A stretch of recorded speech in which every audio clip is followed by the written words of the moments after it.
இப்ப நம்ம நடந்து போயிட்டு இருக்கோம். இந்த இடத்துல இது பள்ளம் இருக்கு அப்படின்றத வந்து முதல்லயே ஒருத்தர் நம்மளுக்கு சொல்றாங்கன்னா, அத நம்ம தெரிஞ்சுக்கணும். இல்ல ம். நான் பள்ளத்துல போய் விழுந்துட்டு எழுந்து வரேன்னா, எழக்கூடிய சூழ்நிலை இருந்தா பரவால்ல. எழக்கூடிய சூழ்நிலை இல்லன்னா, ம். அதனால ஒவ்வொரு செயலையும் யோசிச்சு செய்யலாமா, வேணாமான்னு பலமுறை யோசிச்சு செய்யுங்க. அதே மாரி அதிகப்படியா கோயிலுக்கு போயிட்டே இருக்காங்கல்லம்மா, ஆமா மேம். அது ரொம்ப தவறுமா.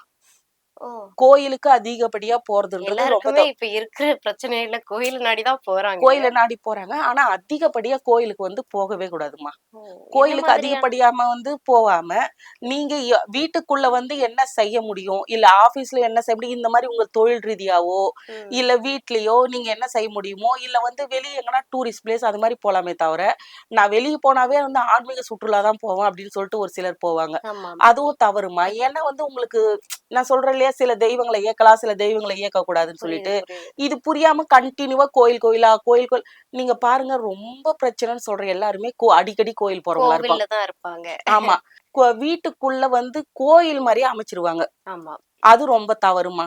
வீட்டுக்குள்ள வந்து எல்லா விஷயங்களும் நடக்கக்கூடிய இடம் தான் வந்து வீடு.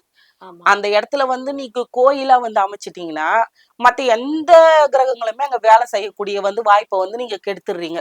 ம். அப்போ வந்து வீட்லனா வந்து க இன்பம் இருக்கும், துன்பம் கண்டிப்பா, இருக்கும். கண்டிப்பா. இப்போ வந்து கணவன், மனைவி நம்ம பசங்க இருப்பாங்க. கல்யாணம் பண்ணியிருப்போம். அவங்களுடைய வந்து அவங்க வந்து அவங்களுக்கான இல்லறம் இருக்கும். புரியுது. குழந்தைகளுக்கான படிப்பு இருக்கும். இப்படி எல்லா விஷயத்தையும் தவிர்த்து, கோயில், கோயில், கோயில்னு வச்சு எல்லாரையுமே அதுக்குள்ள இப்போ ஒரு சிலர் பார்த்தீங்கன்னா, எது எடுத்தாலும் ஐயோ! கடவுளே, கடவுளே, கடவுளே, கடவுள் எந்த விஷயத்தையுமே செய்யாம கடவுள், கடவுள், கடவுள்னு இருப்பாங்கம்மா. எந்த ஆமா. கடவுளும் இப்ப படிக்கிற பிள்ளைங்க கூட நெறைய பேர் அப்படிதான். படிக்கிறோமோ இல்லையோ, ஆமா. சாமிய போய் கும்பிட்டுட்டா நல்லது நடந்துரும்னு நம்புறாங்க. ஆமா. அந்த மாரி வந்து 24 ஹவர்ஸ் எல்லா பாரத்தையும் தூக்கி கடவுள் மேல நீங்க போட்டுட்டா, எதுவும் அங்க இயங்காது.